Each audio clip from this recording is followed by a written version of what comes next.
And we're going to get started right away because of our important topic today.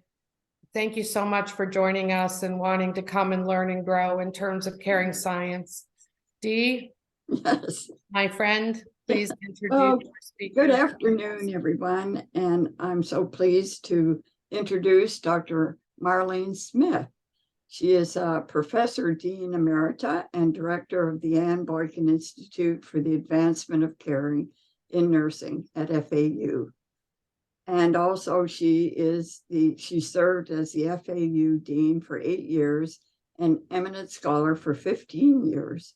Her work during that time focused on advancing caring science in faculty and student research, in curriculum development and faculty practice. And currently, she's also contributing to the NLN Certificate in Excellence Caring Program, as well as she has contributed to the AACN competencies over the last couple of years. Marlene's research and scholarship are clustered in 2 areas: analyzing, extending, and applying nursing theories, and developing knowledge related to processes and outcomes of healing, specifically touch therapies.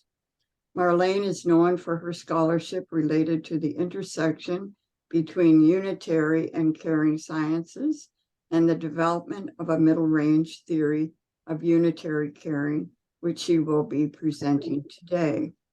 Her research included a multi-site randomized controlled trial funded by NIH, focusing on the outcomes of massage therapy and simple touch for persons with advanced cancer enrolled in hospice care. Dr. Smith has published over 150 articles and book chapters and co-edited or edited 4 books: Nursing Theories and Nursing Practice, 3rd, 4th, and 5th editions, Caring and Nursing Classics, and Philosophies and Practices of Emancipatory Nursing, and the Handbook of Caring Science, Extending the Paradigm. Marlene has received the National League for Nursing's Martha Rogers Award, the Matthew Forbes Romer Foundation See the Light Award, New York University's Division of Nursing's Distinguished Alumna Award, and she was selected as an honorary scholar of the Global Academy of Holistic Nursing, and she is a fellow of the American Academy of Nursing.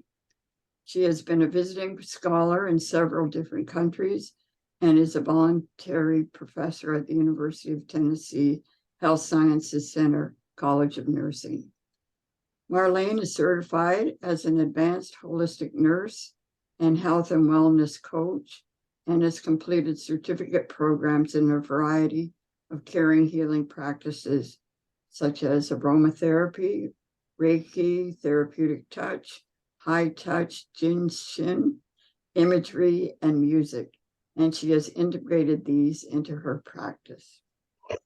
Dr. Smith is a graduate of Duquesne University, the University of Pittsburgh, and New York University, where she has received her PhD.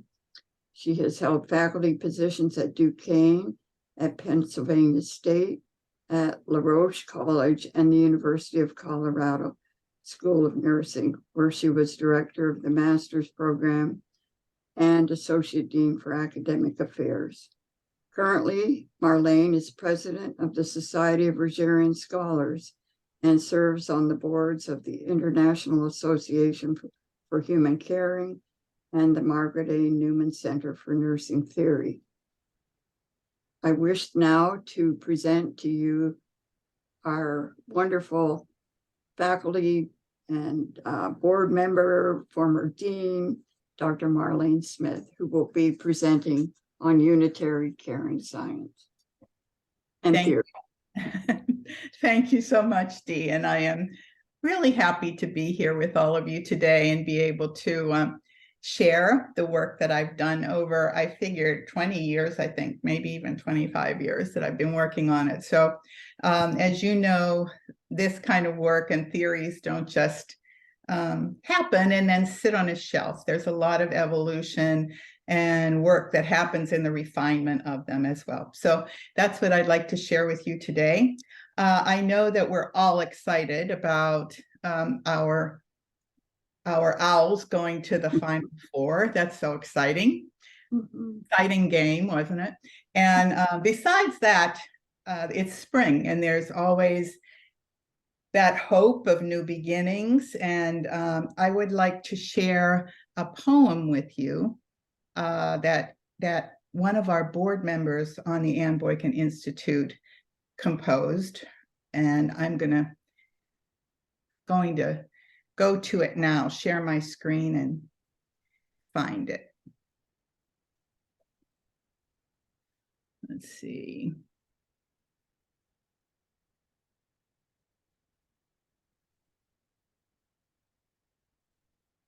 Here it is. And this is a poem by Dr. Mary Packard. And the name of the poem, you see the title of the poem, is Promise in Return. And I think in spring we focus on the promises that are held as we have new beginnings. So let me read this poem to you. Come, let's be a new spring, a love reborn, by Rumi. Today we gather in circle with what matters most, awake, longing, responding to a call, all. Listen, our souls breathe open ever so slightly, drawn by hope of spring. We gather alone, becoming together, making one. Let us bear witness to the invisible and palpable opening. Open to the call to care, a summons, a demand, tender invitation. Open to what we cannot yet and already hear. Open to the courage to respond to promise in return. We begin, we listen. Come, let's be a new spring, love reborn. I thought that was so beautiful. What a beautiful poem that Mary gifted us with. So thank you to Mary Packard. And so I'm going to open this now, hopefully, and go to, so why is this? I can't find, let's see if I can move it down, slideshow. There we go.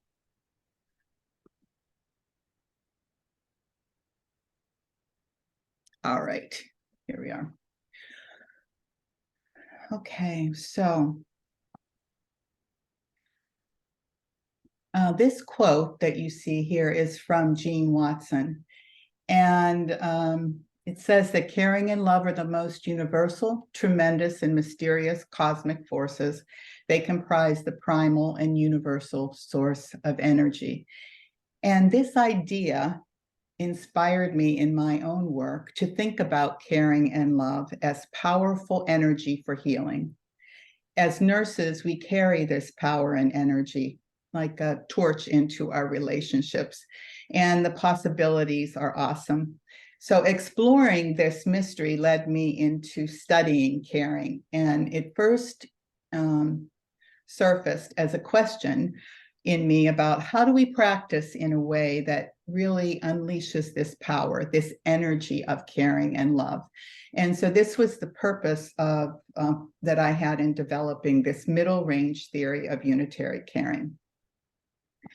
So my purpose today is to describe the evolution of a middle range theory of unitary caring, talk about the process of its development, its concepts, propositions, and a model, and then talk about empirical indicators and the use of the theory in nursing practice, research, and teaching. So I thought I would just start a little bit with my career and how I got started with all of this. And I think it's helpful because I think the journey of any person's scholarship and contributions to the discipline of nursing is often shaped by meaningful mentors that you have along the way, and these planned and anticipated turns and really synchronicities that you have. You don't know how these things happen, but somehow these important people and events shaped your work. So I studied the science of unitary human beings at New York University with Martha Rogers, and my chair was Dr. John Phillips. And in 1988, as a young assistant professor beginning an academic career, I moved to the University of Colorado, and I was very fortunate there to join the faculty because at this time, Jean Watson was the dean, bringing the worlds together. Actually, she was very open to unitary science. So she was bringing these worlds together, and that was very exciting. There were scholars like Fran Reeder and Janet Quinn and people who were working in this idea of unitary science. And so all of that was kind of a place where these ideas could kind of ruminate for me. There was a debate at the time about caring as a substantive focus on the discipline. That is still going on, by the way. Just had a conversation, a little dialogue with Jackie Fawcett about this. So it's still happening.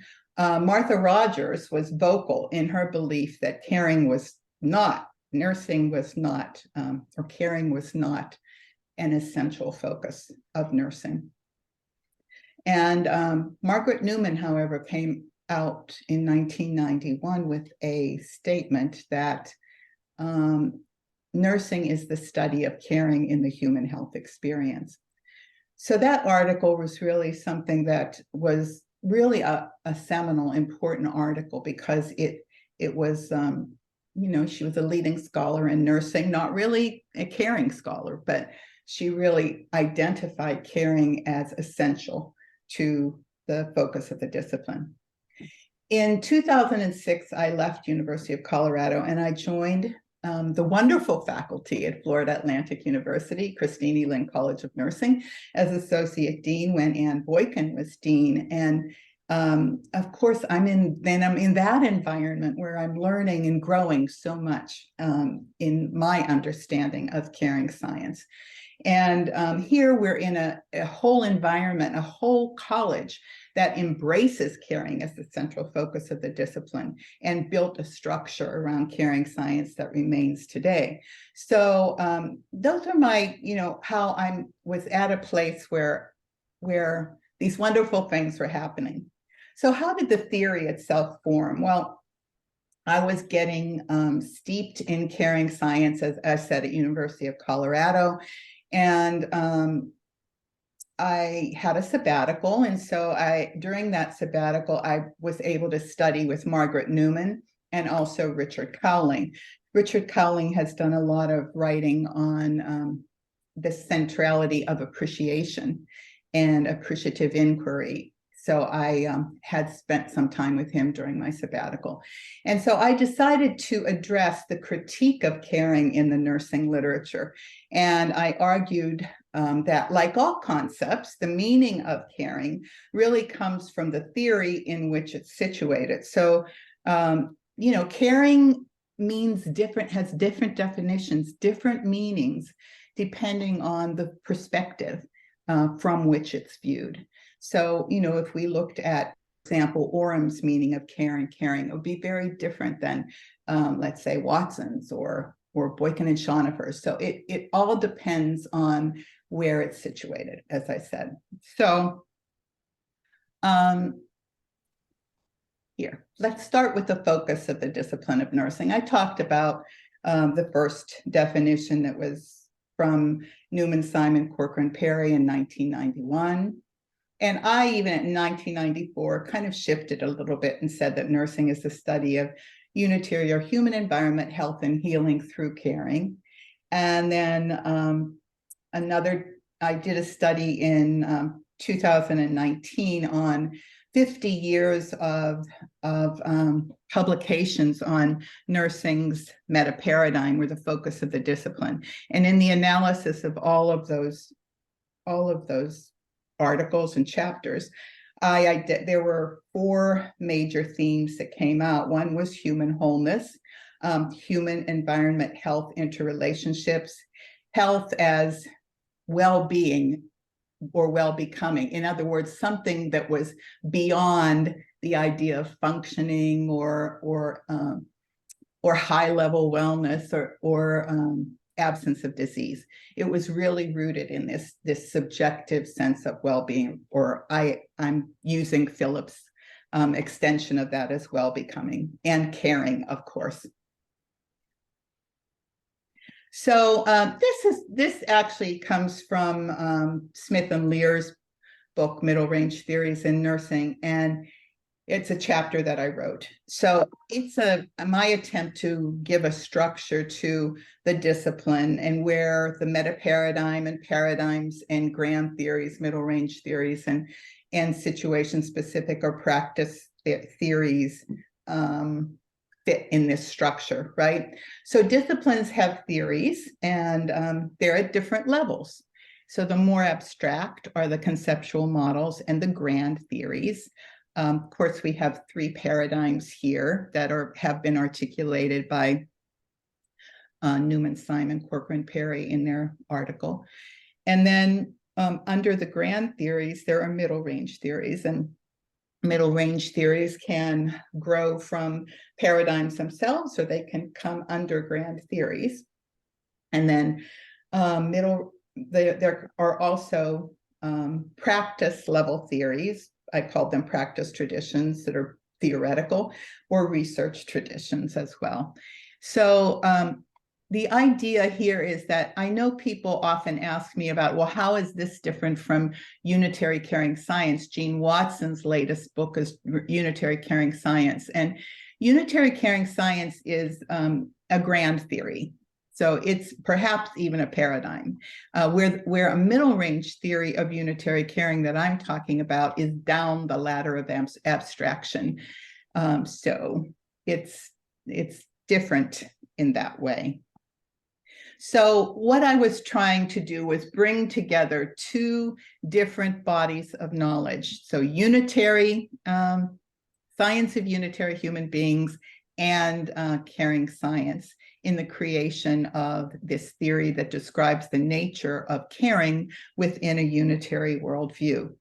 So I'm going to just share my definitions of theory because they're very broad. And, you know, there's some definitions of theory that talk about theories are, the purpose of theory is to describe, explain, and predict, right?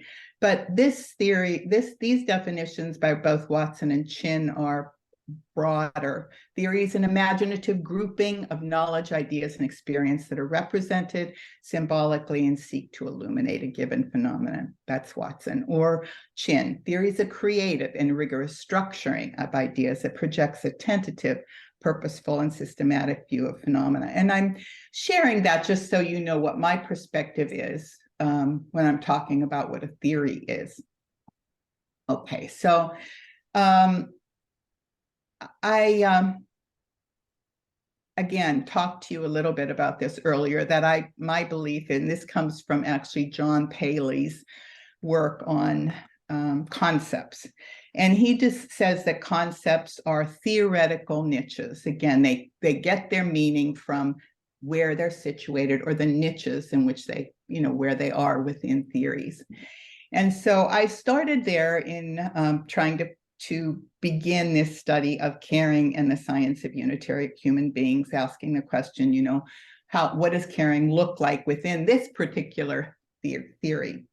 It's not a theory, more of a conceptual system. But so I started by arriving at what I called constituent meanings of caring within the science of unitary human beings. And I did this first by identifying the existing meanings of the concept within the context of the caring literature. So I looked at, you know, where in the caring, all of the caring literature, where am I seeing? That's for Sophia Millar. Pardon me? Okay. Michelle, I'm going to mute you, okay? Okay.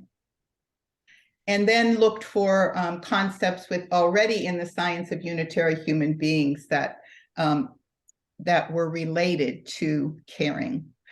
So I did this through this kind of extensive literature review of the caring literature and also literature in the science of unitary human beings, really looking for and searching for these meanings of caring. And then following that, I did what I called instantiation of the concept, and that was really putting it into a nursing situation, you might think. It's very short nursing situation.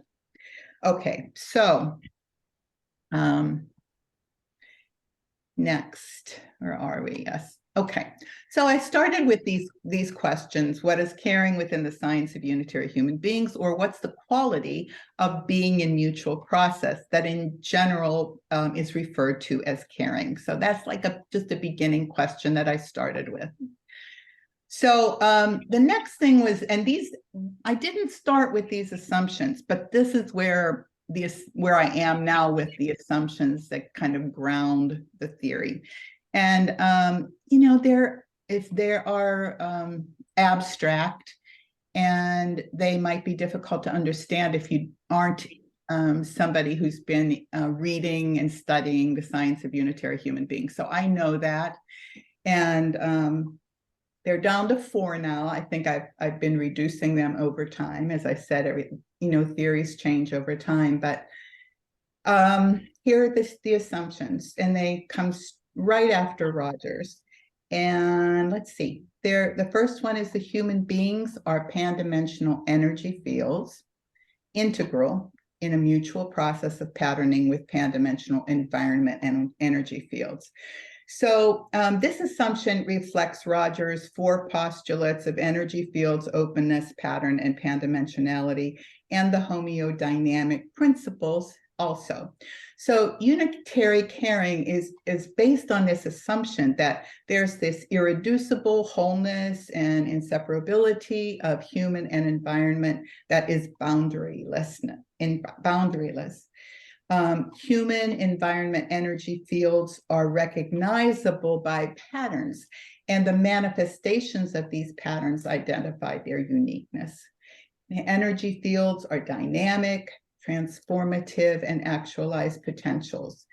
Pan-dimensionality, a big word that is really talking about the nature of reality as non-linear, non-local. So space, time, locality, and even matter are constructed manifestations of this unitary human environment energy field.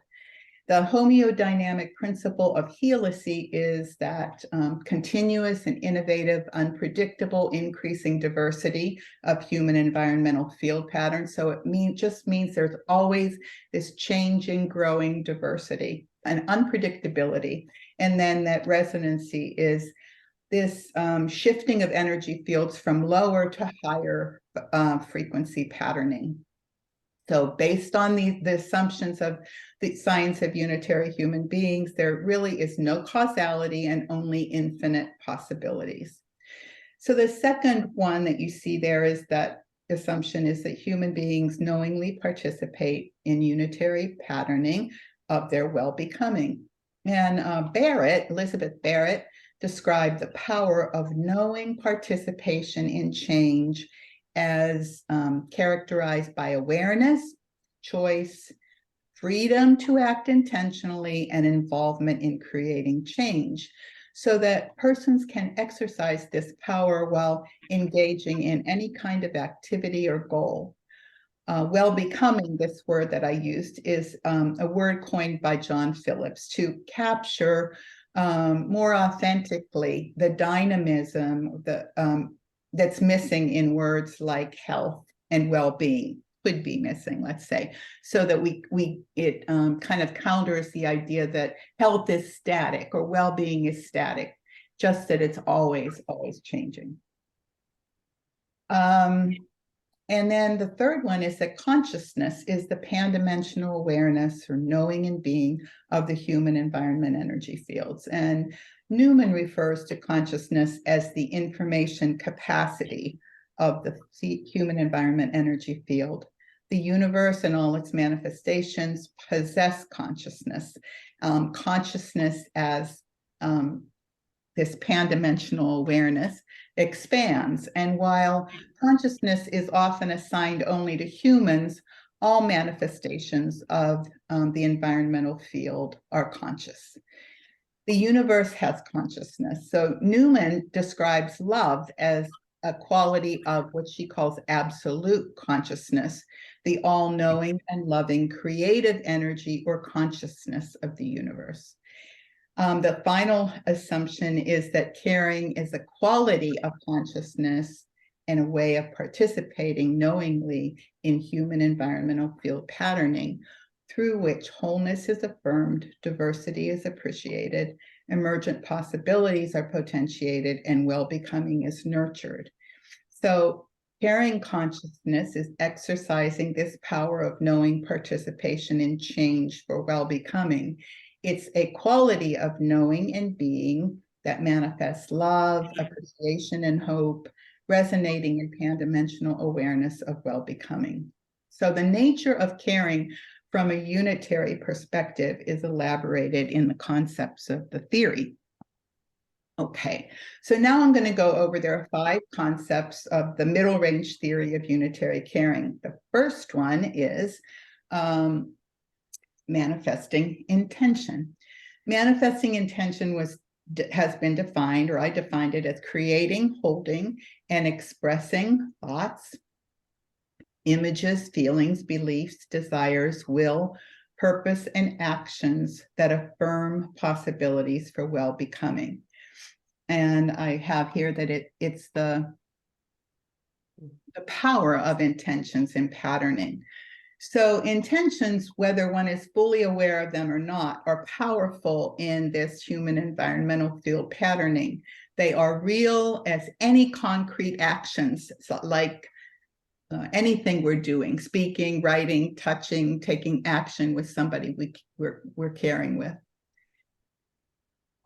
Intentions, I think about them as energetic blueprints that can potentiate transformation. Marcus Aurelius in Meditation said, "The color of one's thoughts dyes one's world." So imagining and thinking constitute this process of knowing participation in change.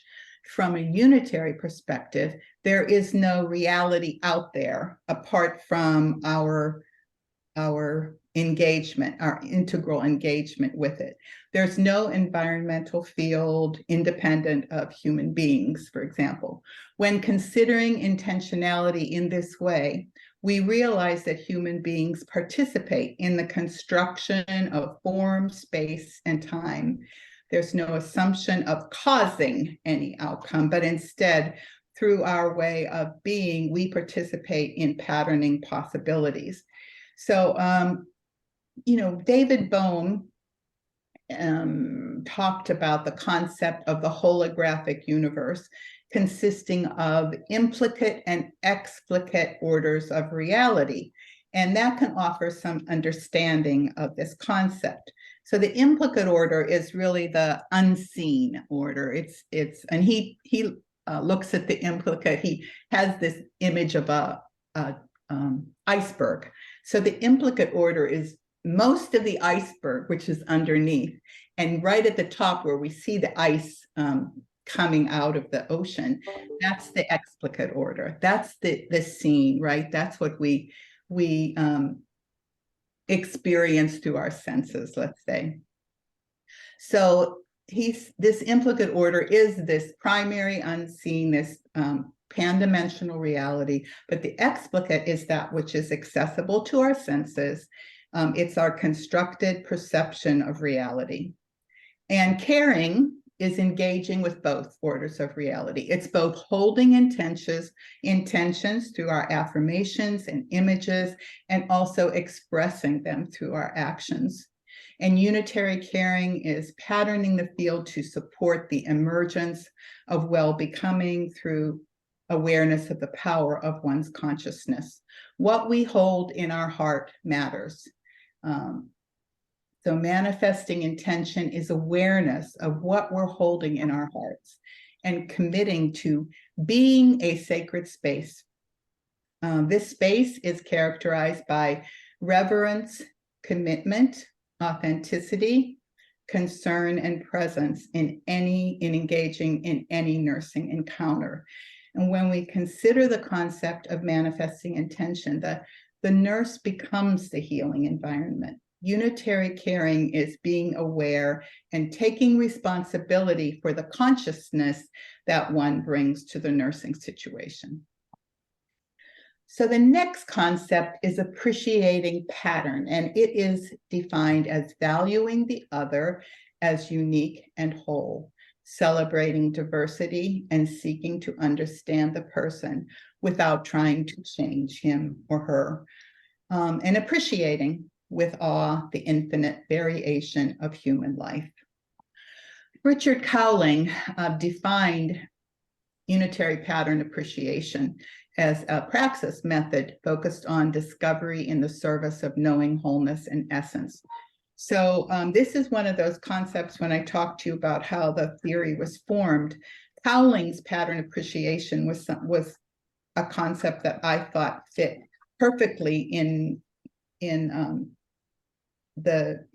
caring, in thinking about caring, because it's been defined as apprehending and understanding the mysteries of human wholeness with diversity and awe.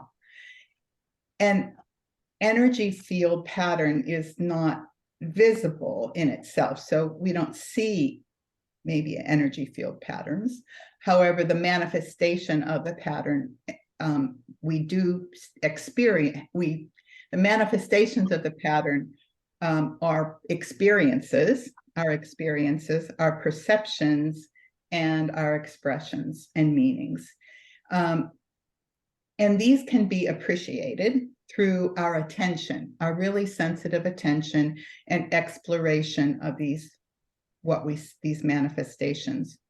So unitary caring is in a stark contrast to an objective approach of listening and observing for the purposes of identifying problems or concerns or forming judgments. So instead, it is grasping uniqueness and wholeness through sensing, co-exploring experiences, and deep listening. And this happens through letting go of preconceptions and the need to categorize or classify or label things, judge. So appreciating pattern is really approaching the other person with a sense of wonder, curiosity to understand the other's unique life story and what matters most in the moment. Pattern is reflected in meaning. So finding out what is meaningful is essential to appreciating pattern. And when we resist labeling and diagnosing, we can glimpse the amazing being sharing the moment with us. So appreciating pattern is being in wonder at this life that reflects the diversity of creation. So the next concept in the theory of the middle range theory of unitary caring is attuning to dynamic flow. This defined as sensing where to place focus and attention in mutual process. It's dancing to the rhythms of relating and an energetic resonance and tuning into another's vibrational frequency. So this concept was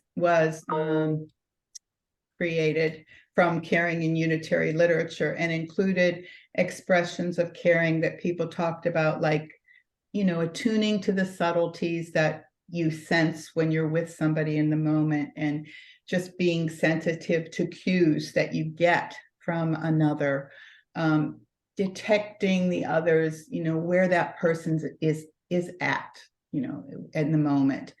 This moving back and forth in the dance of human relating. And it's an energetic resonance. That was a word that Quinn used also.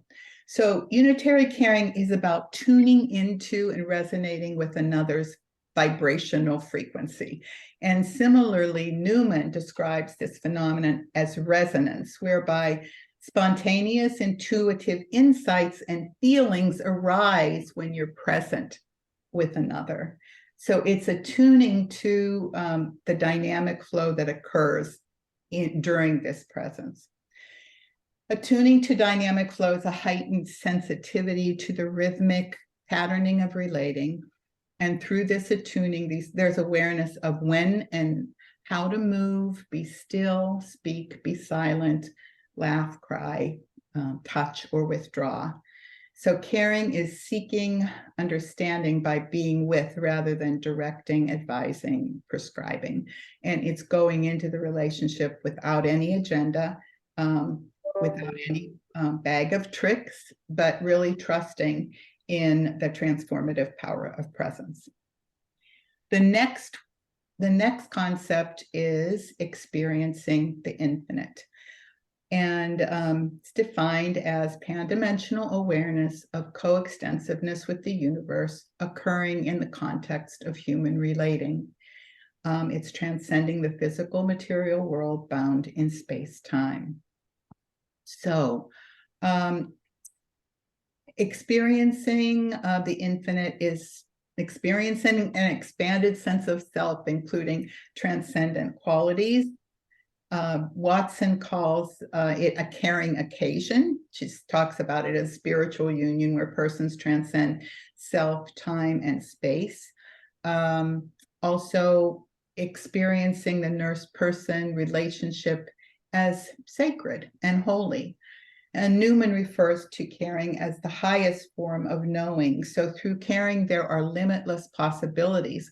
What we refer to as miracles are manifestations of these limitless possibilities, and they're possible with love and caring. And these miracles don't have to be cures. They can be, appreciating the oneness of being in nature, reconnecting with the meaning of one's life, or experiencing hope in despair. So experiencing the infinite occurs in moments of grace, experiencing a transcendent presence in relationship with others. And in those moments, there's an experience of you have connectedness to all that is extending beyond space-time boundaries that can, difficult to describe. It defies description in ordinary language. So the fifth concept is inviting creative emergence. And inviting creative emergence is attending the birth of innovative, emergent patterning through affirming potential for change, nurturing awareness of possibilities, imagining new directions, and clarifying hopes and dreams. The metaphor of the nurse as a midwife came from Janet Quinn, and she talked about the nurse attending the birth of something new, and that captured, I think this captures the idea of inviting creative emergence. The qualities of attending are presence, patience, and trust in the process, respect, hopeful anticipation, and wonder while letting go of any preconceived outcome. And the concept, as I said, was from Janet Quinn, and it came from her work on healing as facilitating creative emergence, and Newman's description of nursing as transforming presence. And allowing the person to grow in his or her own time and own way. That's also Mayeroff as well. So unitary caring is inspiring well-becoming by creating a safe space for new patterns to emerge through supporting, coaching, offering encouragement, and knowing that people grow and change in their own time. They know their way, and nurses help them to discover it. And the nurses become sojourners with them on their journey of well-becoming. So I want to pause here because there is more that I want to present today, but I wanted to pause because I talked a lot, and I wanted to hear your reflections or our dialogue about what I just presented, because I think that there are examples that I hope you can share with us about how these concepts are evident to you or live for you in nursing situations that you've experienced. So I'm going to stop and listen.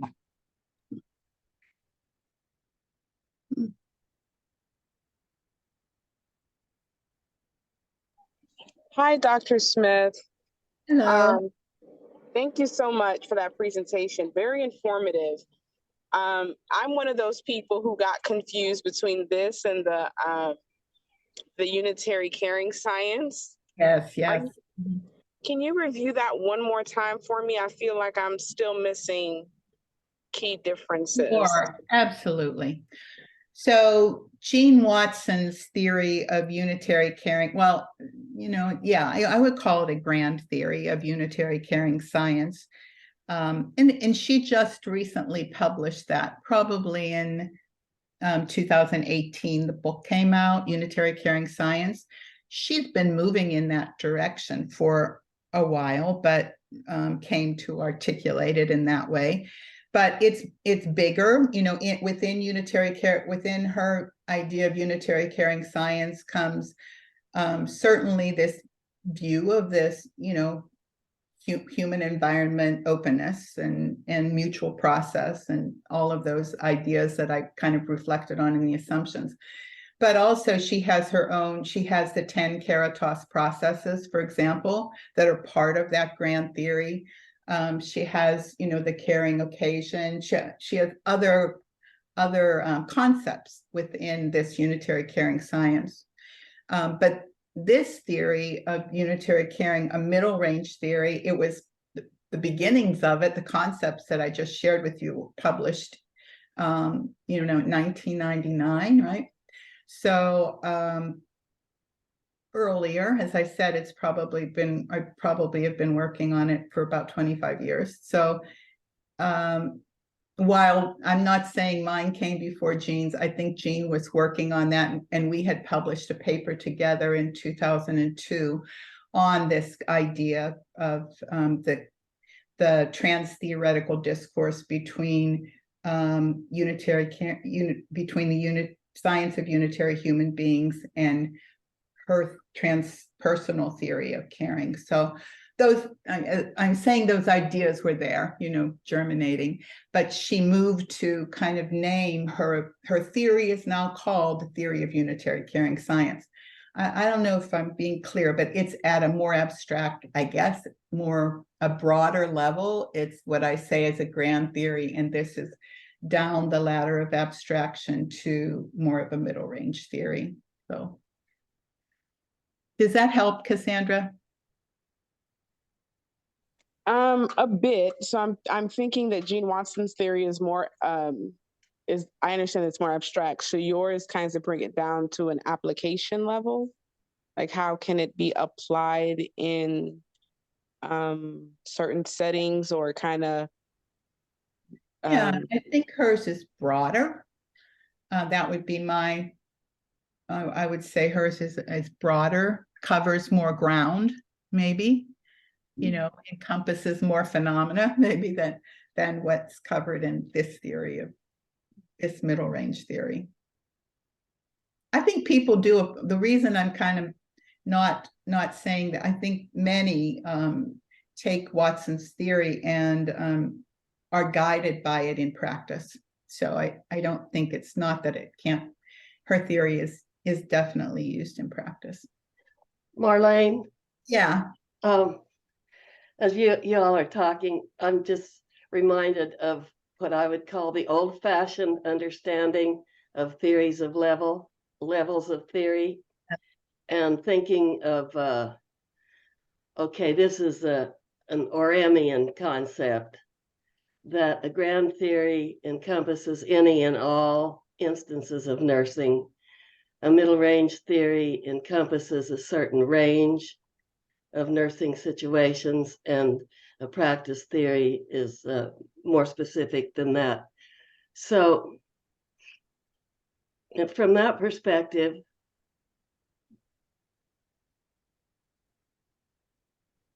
I'm thinking that possibly the distinction between grand theory and middle range theory is specious. A number of middle range theories, including yours, I would consider are relevant to any and all instances of nursing. I agree. Yeah, yeah.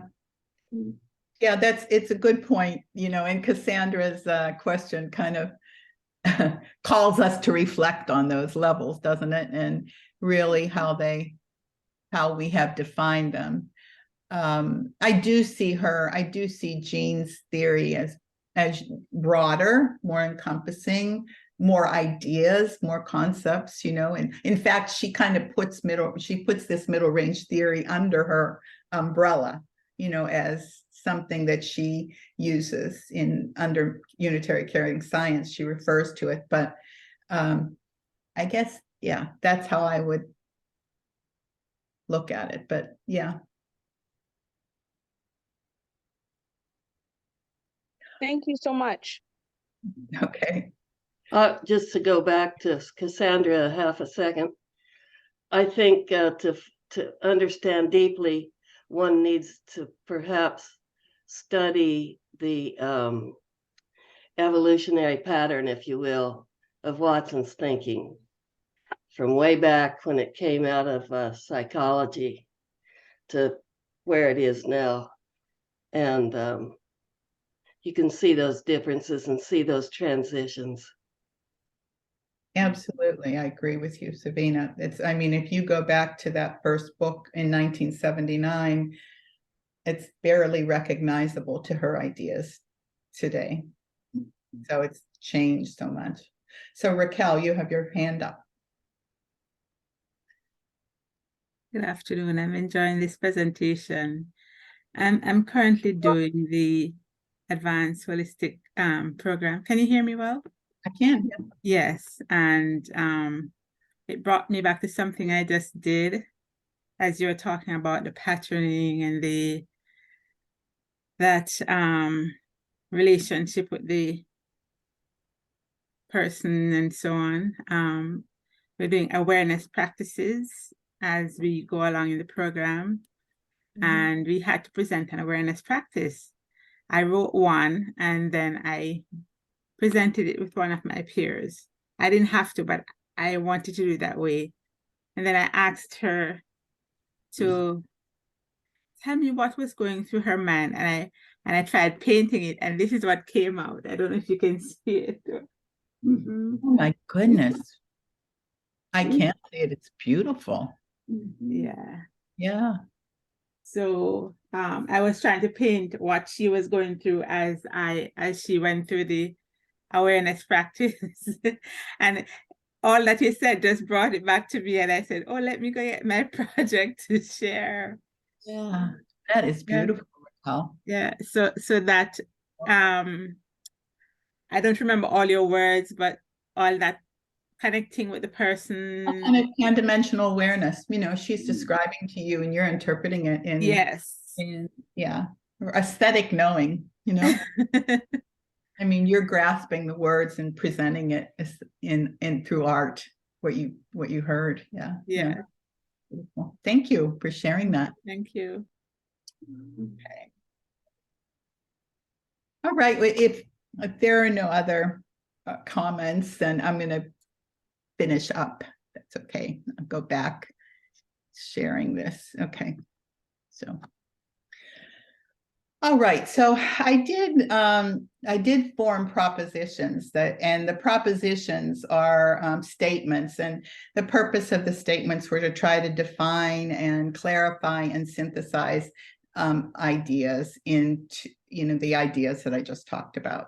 So the first one is manifesting intentions is preparing self to participate knowingly in human environment patterning and for well-becoming, focusing images, thoughts, and goals for well-becoming, and moving from affirmation to action to support well-becoming.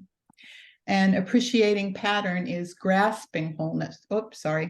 Appreciating pattern is grasping wholeness in perceived fragmentation valuing uniqueness and diversity of patterning with wonder, acknowledging what is without attempting to fix or change it, exploring what's meaningful in the moment, and coming to know by listening to the other's story.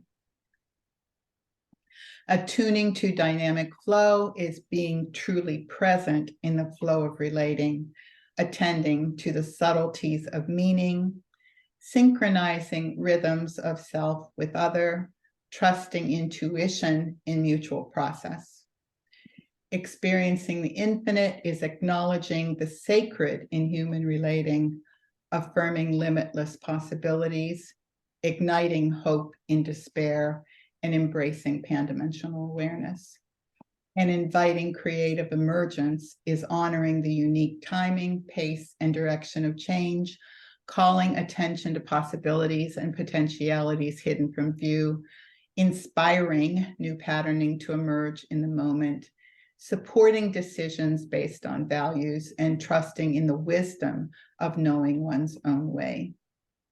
So next is the model. And this is a model that it actually just came within this last year. And it visually represents the theory of unitary caring because I was called to do this, to put this up on Nursology. I needed a visual representation. And then C.M. Al-Salami, that used the theory in her dissertation, actually created something close to this. Not exactly, she didn't have the same things, but the actual image of it is very close to hers. So I was very grateful to her, and then I had it refined by Kristen Berg, who helped me with it. So anyway, it's just the whole of unitary caring arises from this dynamic, integral human environment energy field in the background. And in the center of the model, there are 4 assumptions of the theory. You see those. And then the concepts are represented as circles around and are rooted. They're supposed to be touching or rooted in the assumptions. The 5 concepts are non-linear. They're not presented in any order because the concepts can, be surface in any order as the theory of unitary caring is lived. And then the arrows depict this non-linear mutual relationship. So that's kind of the model. So you see the propositions under the concepts. Okay, so then empirical indicators, and these are concrete and specific real world proxies for a middle range theory concept, and they move the concept down the ladder of abstraction, providing examples of where it can be seen, heard, felt, experienced, or measured. So empirical indicators are hallmarks of middle range theories, and they can be developed for both research and practice. And these indicators illuminate how the theory can guide practice. Likewise, in research, the indicators are used to generate research questions or develop instruments to measure concepts, or they can suggest methods to capture the phenomenon more authentically and explicitly. So it's used for both research and practice. So empirical indicators for praxis, these are some suggestions, not exhaustive, but a theory can be used to guide, this theory can be used to guide practice in any setting and with individuals, families, and communities. It provides a template for being with the person. It calls the nurse to become an environment that facilitates well-becoming for the person. The nurse prepares for any encounter by centering and connecting to self, to focus on the present moment, and to leave behind any distractions and the busyness that can interrupt presence. Being present and focused on the highest good for the person is essential. The concept of rituals can structure a process of reflecting and focusing awareness. And one example of an empirical indicator provided by Watson is incorporating hand washing. I think many of you have heard this, a hand washing ritual into daily practice as a way of manifesting intentions, preparing self as the environment that nurtures the emergence of healing. So guided by the theory of unitary caring, the nursing process would not be appropriate. The nursing process is the general problem-solving process adopted by nurses. There is no attempt to identify and label problems or diagnoses from this particular theoretical perspective. In unitary caring, coming to know the person encompasses exploring life patterns and what's most important to the person. The question that Boykin and Schoenhofer pose, what matters most to you right now, what is most important to you in this moment, are questions that can be posed. Empirical indicators for practice. Pattern appreciation and pattern recognition are praxis methods that have been suggested by both Margaret Newman and Richard Cowling. Nurses can hone their abilities to grasp pattern by attending to subtleties and deeply listening in the service of grasping the essence, the wholeness of the person. Nursing as a discipline, as I said, focuses on this wholeness, and the nurse represents this wholeness to other members of the interprofessional team through creating ways of communicating that person's uniqueness and what's most important to them. For example, using things like digital bulletin boards to share personal, who that person is, what matters most to them. Trusting intuition, deeply listening and paying attention. Example, let's see. An example is picking up on a statement that might otherwise seem insignificant, but leads you to an important knowing about what this person is experiencing. Another example is sensing how to connect to somebody who might seem distant. And nurses cultivate their abilities to attuning to dynamic flow through sensing, listening for shifts and pauses, and learning to trust intuitive insights. So every nurse has a story about sensing that something isn't right. You know, we've heard these. I've experienced it too. Something isn't right with a patient that was confirmed later, or in picking up a very subtle cue from somebody that you're with that leads to a very, very critical conversation. So approaching each nurse person encounter as special, as holy. And so this reminds me of a quote by Elizabeth Barrett Browning, and it is, I've used this before, so you may have heard of it, but earth's crammed with heaven, and every common bush afire with God, but only one who sees takes off his shoes. Others sit round and pluck blackberries. And this idea of taking off your shoes is a gesture of knowing that you're on holy ground. That's what taking off the shoes means. So what she's saying is that it takes eyes and attention to honor the extraordinary in the ordinary. You have to be willing to be present to see it. And nurses are privileged to share this sacred space with others. Watson has said, what if this encounter with this person is the reason you are on this earth?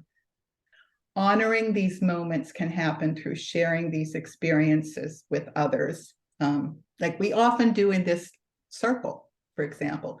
It is believing in limitless possibilities and inspiring hope in any nursing situation. So developing a reflective inner life is critical to living unitary caring. And I don't know if you've read Watson's recent work is about the 7 sutras, where she talks about stillness and silence and those kinds of things. It's so important to living caring.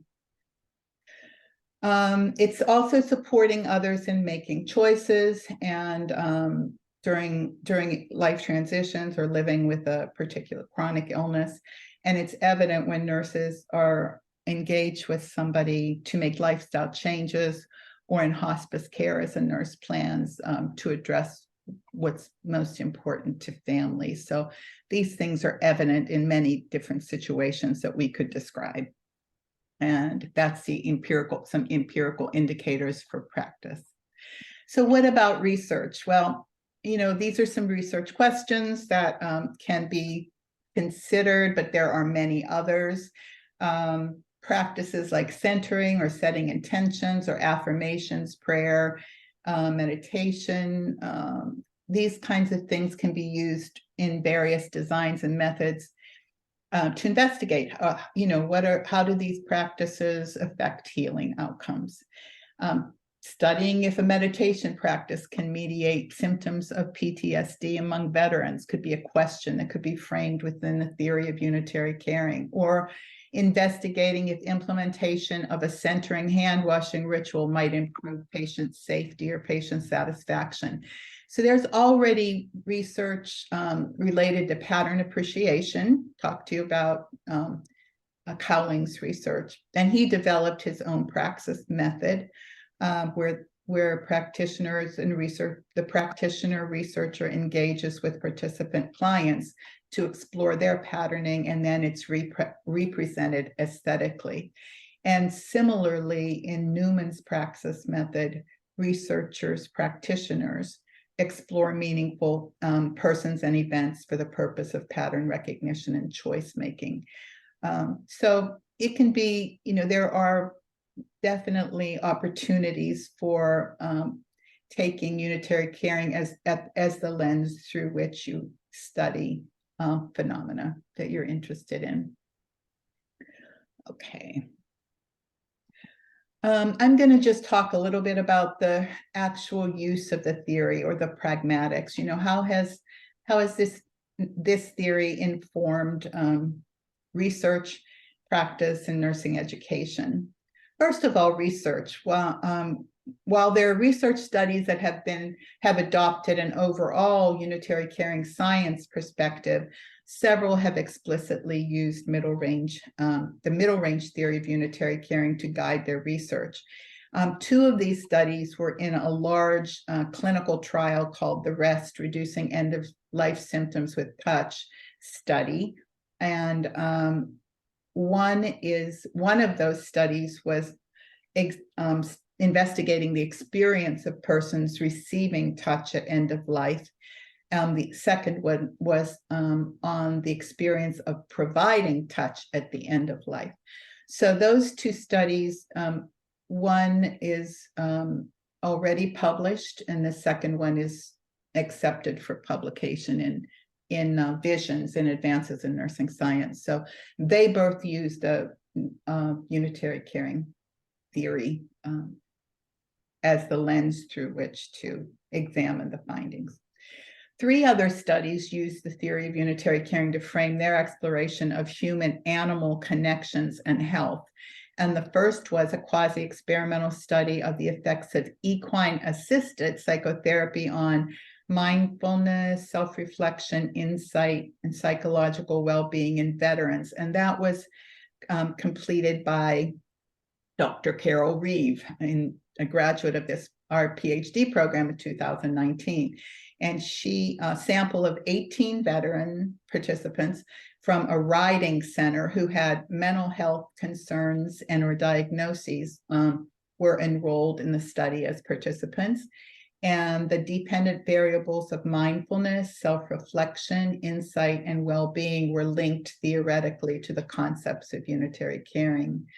And in addition, the elements of equine-assisted psychotherapy, the independent variable, were linked to the concepts of the theory. And the findings supported that equine-assisted psychotherapy and intervention grounded in the theory of unitary caring yielded improved mindfulness, which was related to appreciating patterns, self-reflection, connected to attuning to dynamic flow, awareness, experiencing the infinite, and well-being, inviting creative emergence. So she did a nice job at linking those concepts. Dr. Howard Butcher developed the unitary caring hermeneutic phenomenological research method as a method specific to studying caring experiences through a unitary caring science lens. Butcher's stage of interpretive theorizing, the researcher links the essences to concepts in unitary caring theory to develop a theoretical understanding of the phenomenon and contribute to advancement of the science. And his work was published in Nursing Science Quarterly in 2022, I believe, in April. Using Butcher's method, Dr. Sayam Al-Salami, who again just graduated in December from our PhD program, studied family caregiving for patients hospitalized with stroke in Saudi Arabia from a unitary caring perspective. And each of the concepts, again, were linked to the theory of unitary caring and depicted in the model. She was the one that actually, drew the model that I then modified, but she was the first to do that.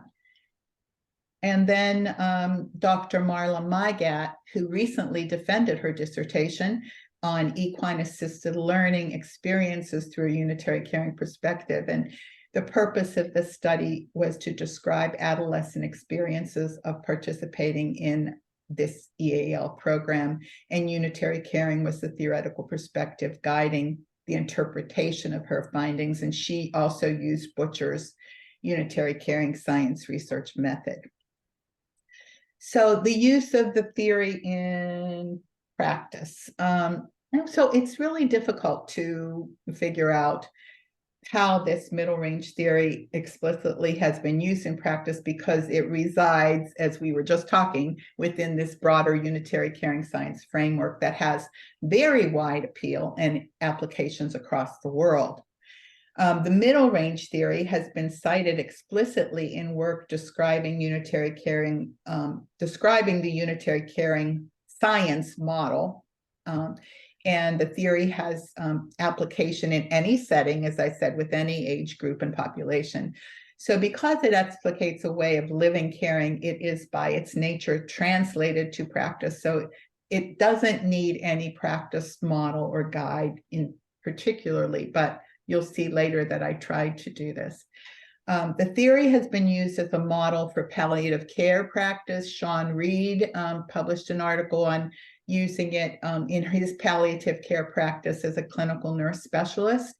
And he talked about how it guided his practice and said that appreciating a patient's pattern moves us away from the assessment and diagnosis of disease, illness, and disorders, and into a non-judgmental approach to the human experience of health, illness, death, and dying. That was a quote from Sean. And then Valerie Grumme in 2016 used some dimensions of the theory in her study of virtual connectedness in online support groups. And she noted the possibilities of experiencing the infinite in pan-dimensional relatedness among members of support groups, caring for each other, suggesting that members of support groups appreciated the uniqueness of each other's patterns, their perceptions, expressions, and experiences. That mutual caring invited, through mutual caring, mutual creative emergence happened in these support groups. I actually presented examples of using the theory in nurse coaching practice, and also in a chapter in Waraporn Kongyasan's. She's a scholar, a caring scholar in Thailand, in her latest book. And that was an example of in palliative care, end of life care. I've had several nurses contact me and tell me that the theory has inspired them and made a significant difference in their practice. So I'm always, I'd love to hear, ever use the theory or your thoughts about what's most helpful and then what's not. And I think that's really how our theories grow and change, is from feedback from those who are try to be guided by them, So in nursing education, again, that's difficult to know.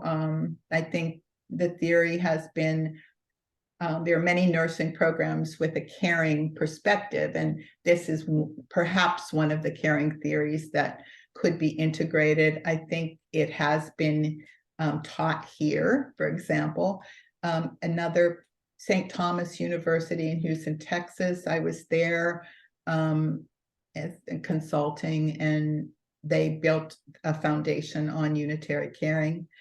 And I think that it's also something that can be used in your personal work as, as teacher, because I think, as teacher, we live caring with our students. And so taking this, I know even, when I continue to work as a faculty member, and also, my work as an academic administrator, it was a helpful theory for me that always be grounded in the concepts and in living caring in this way. And I did use it in that way. So can be useful there. So, I always struggle with, because I know that this theory is abstract, and theories by their nature, many of them are very abstract, different levels of them, but I worry that how can this really be understandable?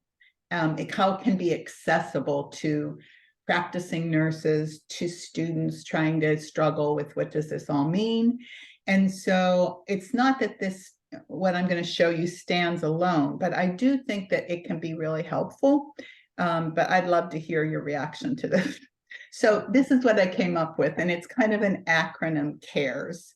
And so I think that this could be something that could, a student or a nurse in practice could grasp as a guide to help in actually living this theory in practice. And it is, centering how important it is to be centered and,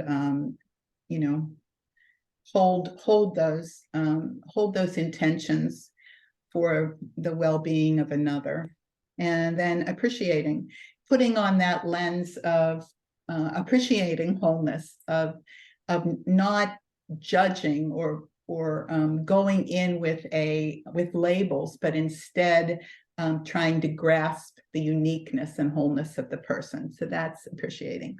R is resonating, and that is the idea of this attuning to dynamic flow, or really sensing, really being present and sensing, where it is that you need to connect, really trusting your intuition, those ideas. Elevating is this idea of that infinite connection, our ability to be with that transcends time, space, and physicality, but elevating to look for those opportunities to be with another in that kind of space where it's beyond space-time. And supporting, so that kind of reflects inviting creative emergence. So being there as that midwife, that coach, that sojourner to offer, help the other find their way, and honoring their choices and, what they see is most important as they move through their healing journey. So that's kind of the offering this practice guide. So, okay, so I just went through the middle range theory of unitary caring. As I said, it never originated in 1999 with the development of a concept synthesis, looking at caring within the science of unitary human beings. And then over 10 years, the concept synthesis grew into a theory through the explication of assumptions and relational statements and empirical indicators. And it's now informing nursing practice, research, and education. The recent development of this unique methodology to study unitary caring theory, that's Butcher's unique research method, is an exciting advancement. And I hope the theory will grow and change as practicing nurses and nurse researchers test the theory and share the findings and perspectives with us in our caring community, in the scientific community, of nursing science community. So this is how theories grow and advance the discipline of nursing. So I am very interested in your questions as well as your responses to maybe my questions. So I posed some that might inspire some dialogue here. And I guess I'm not going to stop sharing because you won't be able to see them right now. But if you could just think about them, what are the experiences that you've had in teaching caring theories generally? And what are the experiences that students have had in teaching these theories in practice? And what are the challenges of teaching from nursing situations and integrating different nursing theories? And how might the theory guide nursing research? So these are possible questions that I'm inviting you to think about and maybe share your responses in the time that we have left. So thank you. I'm going to stop sharing now. Okay. All right.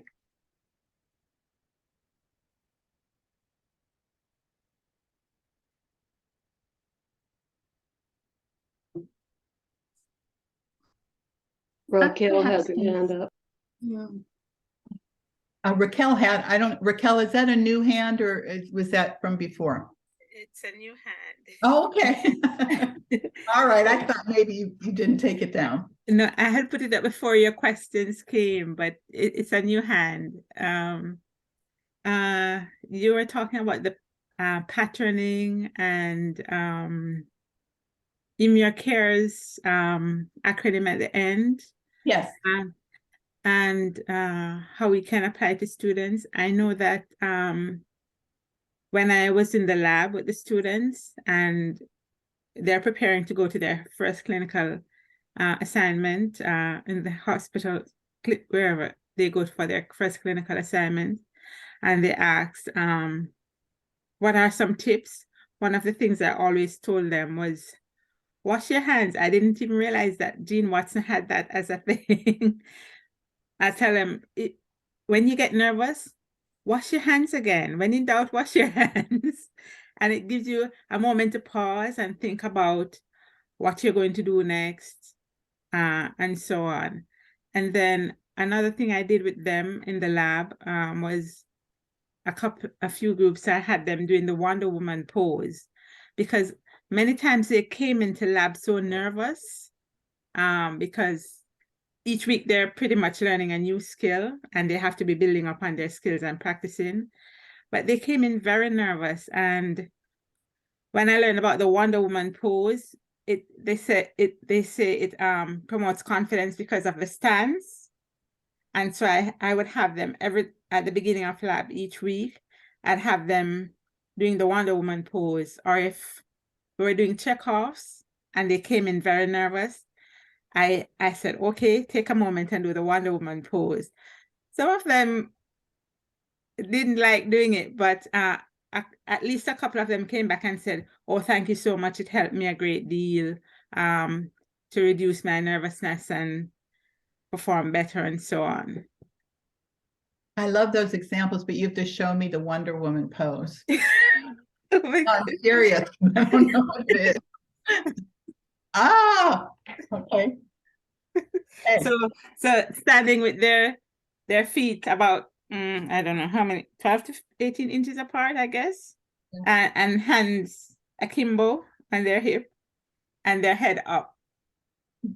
So if you think about that, what is that? I mean, we communicate not only in words, but in our nonverbal communication, right? So what does that communicate, right? You said confidence, but strength, right? Power, strength. I mean, and I don't mean power as over, but just honoring your own being. Right. It was something that I saw on one of those TED Talks that they did the Wonder Woman pose to help people with their confidence. And I thought I'd use it for the students. I think it's a way of manifesting intention is what I'm getting at, because it's communicating. It's your intention to be confident, to be strong, you know. Yes. Yeah. Thank you for sharing. Really appreciate Thank you. it. Hello, Marla. Hi, Dr. Smith. How are you? This was a great presentation. Thank you so very much. I don't know how long I'm going to take. I have a roof being done up there, so you might hear some banging. So I moved to a room that I think it's okay. But you are one of my most inspiring, meaningful mentors. So I don't know if anybody saw my dissertation, but your theory came alive in my research from start to finish, from manifesting intentions, appreciating patterns.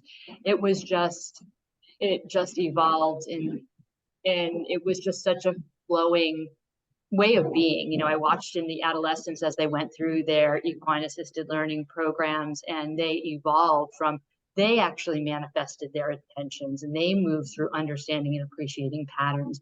So they moved through your theory seamlessly when it came to the process. So it wasn't just a way of nursing practice, but I saw them as beings coming out through the program, through creative emergence and inviting creative emergence, and they just changed throughout. So thank you for all that you do. I think this theory really has resonated with me as a person, and I watched it resonate within my participants in my research. So I think you know how much I just appreciate you and all that you've done. And I'm just so happy, you know, I had you on my team and we were able to work together. But Well, yeah. thank you, Marla, and we're looking forward to reading that publication that comes out from your dissertation.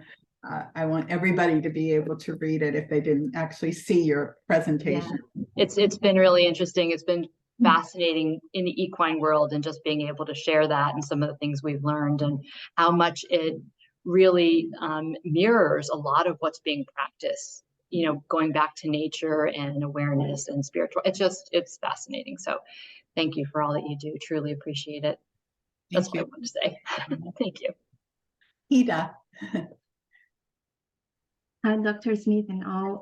Thank you so much for your presentation. I think it was so inspiring and eye-opening, especially for me because I am not very familiar with the utilitarian science. So I am always learning. And one thing that I always think is that although I don't know much, I know that, as you said, labeling a person with a nursing diagnosis or something like that is not something that's, I would say, recommended or accepted by the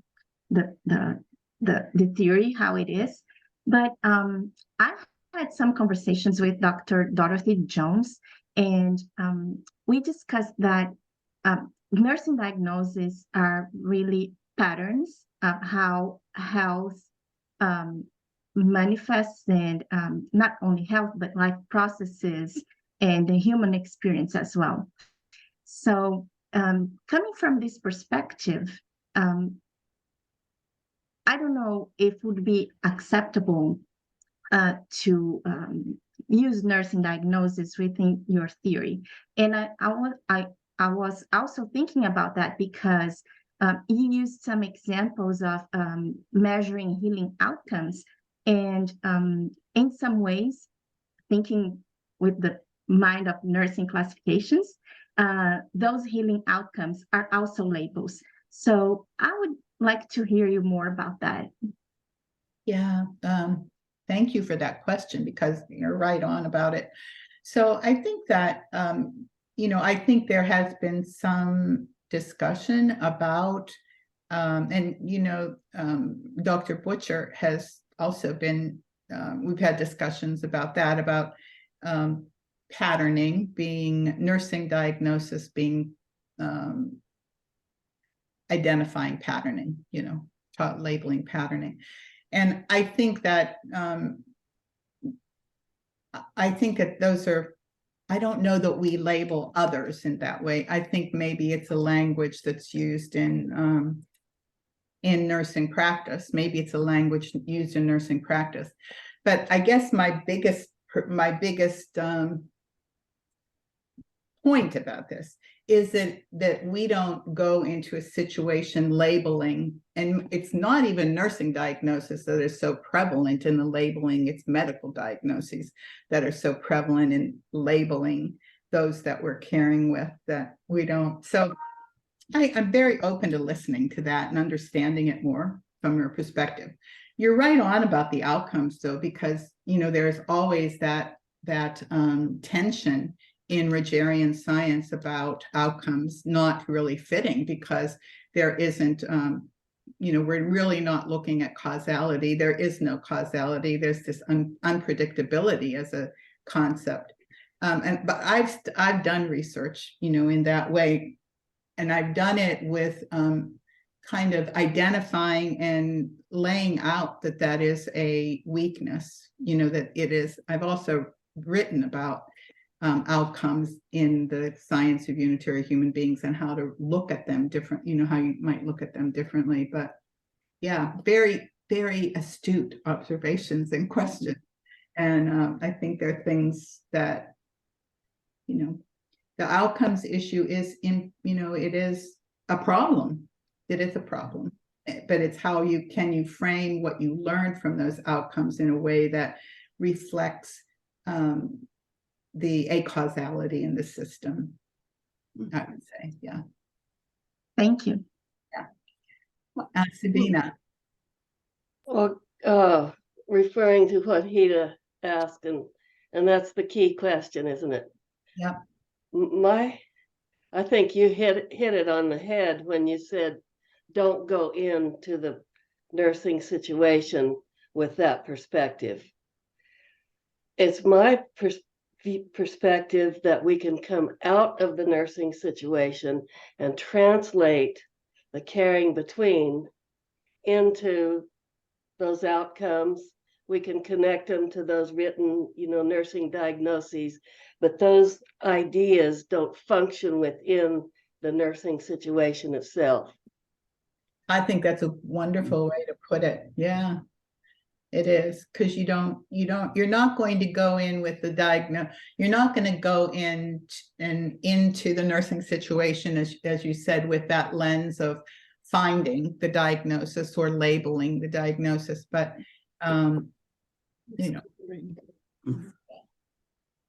I think that's the difference. Yeah. This is Dee. I think we're coming to a close, but thank you so much for this wonderful presentation, as well as this dialogue. I think it's so enlightening, and I feel like it's inspiring to help us, to understand more fully. And so, Marlene, because we're coming to a close, I've known you for many years. I've known your work. I've known Roger's work. And in some respects, I see almost this interplay between grand and middle range and micro theories, all as a whole, as opposed to, being separated.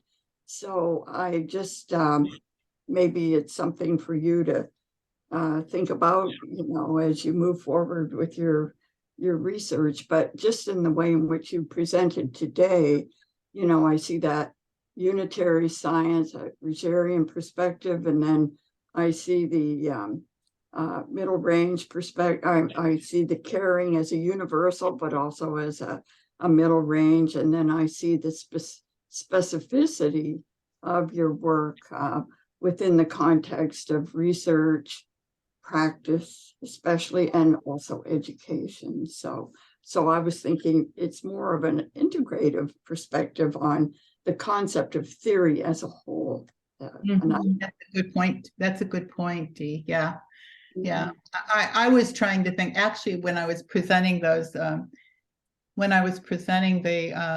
propositions and the like the empirical reference, and I was thinking that kind of answers Cassandra's question too about the difference. That's what I was saying, that that's not, it's actually a quality of middle range theories that the empirical references are identified, so one reason. The structure might be different, is what I was saying. Mhm. Excuse me, Belinda is a host. I have to go to lead committee on faculty, and I regret that because I want to stay here. But I'm gonna exit. Dee, you're in good hands, and I left a reminder in the chat about nursing is caring for April. Thank you. Yeah, thank you so Elaine, much. this was incredible. I learned so much. I can't stand it. It was so wonderful. Bye. Thank you. Well, thank you, Terry. Well, it does tell us as a whole the kind of dialogue that we continue to have, that we must have in terms of nursing, nursing theory, nursing research, nursing practice, and where we are also as a college.